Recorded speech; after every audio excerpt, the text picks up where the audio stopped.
The Curse of Oak Island Season 11 Final Preview. The guys take one last shot at finding the treasure. The Curse of Oak Island Season 11 ends with the guys having one last go with the borehole drill to find a treasure vault before they wrap up for the winter. After 24 episodes of some serious ups and downs, the guys won't pause for even a second as they squeeze every last available second out of the season to get more clues, answers, and treasures. This year's main thrust was rehabilitation and excavation of the garden shaft. However, that project came to a crushing halt after floodwater came gushing in. The Dumas miners will be working on the problem behind the scenes, but our guys are worried that an ancient flood tunnel may have been breached. The garden shaft hiatus has meant that the borehole drill team has had extra work to do in and around the baby blob and money pit areas. And it seems like they will have one last go tonight, and judging by the preview, they're pretty confident about finding something.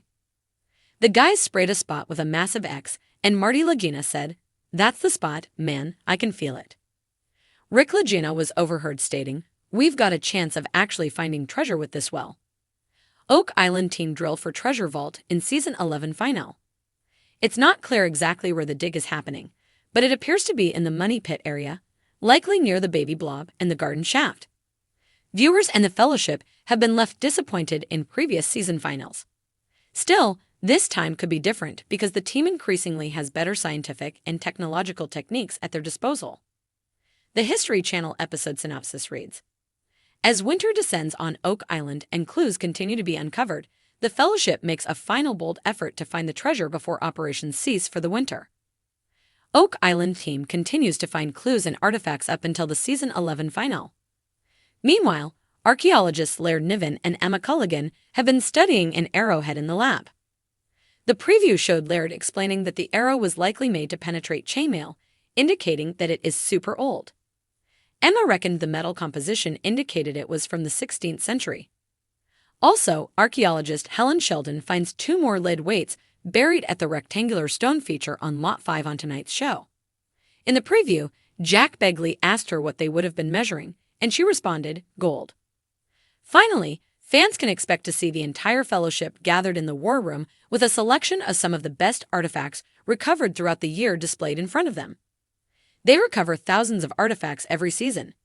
This year is unlikely to be different. And don't forget to watch out for Rick's annual emotional and stirring speech, "Will there be a dry eye in the war room?" followed by a commitment to return for the Curse of Oak Island Season 12. As the sun cast long golden shadows across the weathered oak trees on Nova Scotia's most mysterious island, a quiet resolve settled over the Fellowship. The season had been grueling, full of tantalizing clues, dead ends, and flashes of hope. But now, after more than a decade of digging, diving, and deciphering, the team stood at the brink of what might be their final attempt. Rick Lagina, ever the steady optimist, stood at the edge of the garden shaft. His boots were caked with dirt, his eyes scanning the pit with a mix of hope and resignation. "If this doesn't do it," he said quietly to himself, "we gave it everything we had." Below, the team's newest drill rig was positioned with precision. A special casing system had been brought in, one capable of reaching depths previously deemed too dangerous. Marty Lagina, Rick's younger brother and the driving force behind the science and funding, watched the machinery with steely focus. "We've narrowed it down to a 5-foot radius," Marty said, addressing the team over the radio.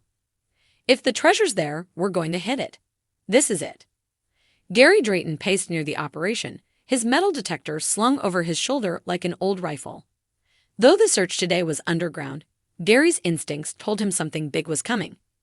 "All the clues point to this spot," he said. "The old maps, the gold traces in the water, the artifacts we pulled just 50 feet from here. We're standing on the edge of the truth, lads." Nearby, Charles Barkhouse clutched a worn leather-bound notebook, a reproduction of Samuel Ball's journal. The enigmatic freed slave-turned-landowner had long been a central figure in Oak Island lore. His writings, cryptic and poetic, hinted at knowledge of something very deep. He just never told anyone. The drill spun to life, a dull roar that vibrated through the earth and the hearts of every man present. Down it went, 30 feet, 40, 60. The tension was thick, sweat beating on foreheads despite the cool sea breeze. Then came the first sign. "Casing has hit a cavity," Jack Begley announced, his voice trembling with excitement. Everyone rushed to the monitors. The core sample extracted from the drill was unlike anything they'd seen. Inside the wet soil were fragments of rotted wood, hand-forged nails, and, unmistakably, what looked like parchment. But most striking of all, a small, unmistakable glint of yellow. "Gold," murmured Dr. Ian Spooner, examining the sample. "It's gold, and it's old." The silence that followed was reverent. This wasn't another trace. This was solid, tangible. Proof that something, maybe everything, was true. But just as spirits began to soar, reality struck back with a vengeance. "Casing collapse," came the call. The drill had struck something, then twisted.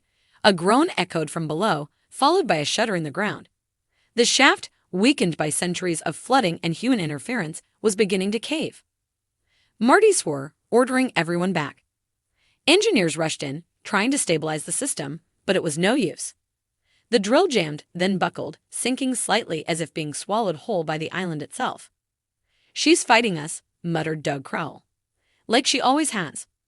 For years, Oak Island had guarded her secrets with relentless ferocity, collapsing tunnels, flooding shafts, and cloaking truth in layers of mystery. This moment was no different. Still, no one moved. They stood there, dusty and bruised, staring into the abyss, waiting, hoping. And then Rick spoke. "I'm going down." Heads turned. "Rick." "If this is our last shot," he said with the quiet fire that had driven him since reading that old Reader's Digest article as a boy, "then I want to see it with my own eyes." A safety harness was quickly rigged. With Marty's reluctant nod, Rick descended into the shaft, flashlight gripped tight, the damp air growing heavier with every foot. Below, silence. Then his voice crackled over the radio. "I see it. Wooden timbers, some collapsed. There's a stone wall, looks man-made. And, wait, I think..." The radio fizzed. "Rick, do you copy?" Static. "And then, there's a chest, or something shaped like one, half buried under the collapse." Above, hearts pounded. The fellowship listened as Rick, voice tight with awe, described intricate carvings, strange symbols, and then the unmistakable sound of metal scraping wood. "Got it, I've got something in my hand. It's heavy, feels like." Silence again. Minutes passed. Then Rick's voice returned. "I'm coming up." When he emerged, covered in grime, he clutched a small, tarnished box, barely the size of a shoebox. The team gathered around as he pried it open. Inside were several gold coins, Spanish by the look of them, along with a folded piece of thick parchment. A symbol was scrawled in faded ink, a cross. Below it, more Latin. Dr. Spooner leaned in. "It's a Templar symbol." Cheers erupted, but Rick remained quiet, staring at the parchment, then the gold. His eyes were full of tears, but not just from joy. From the weight of it all, the decades, the legends, the lives lost in pursuit of this very moment. "We found it," Marty said, placing a hand on his brother's shoulder. "No," Rick replied, "we found part of it." Because Oak Island never gave everything at once. She teased, she hinted, and now, after years of searching, she had opened her hand just a little. But enough. As the crew watched the sun dip beneath the horizon, casting the island in golden light, they knew this wasn't the end. Whether or not they continued next season, Oak Island's curse had been broken, if only for a moment. And the treasure? It was no longer just a dream. It was real.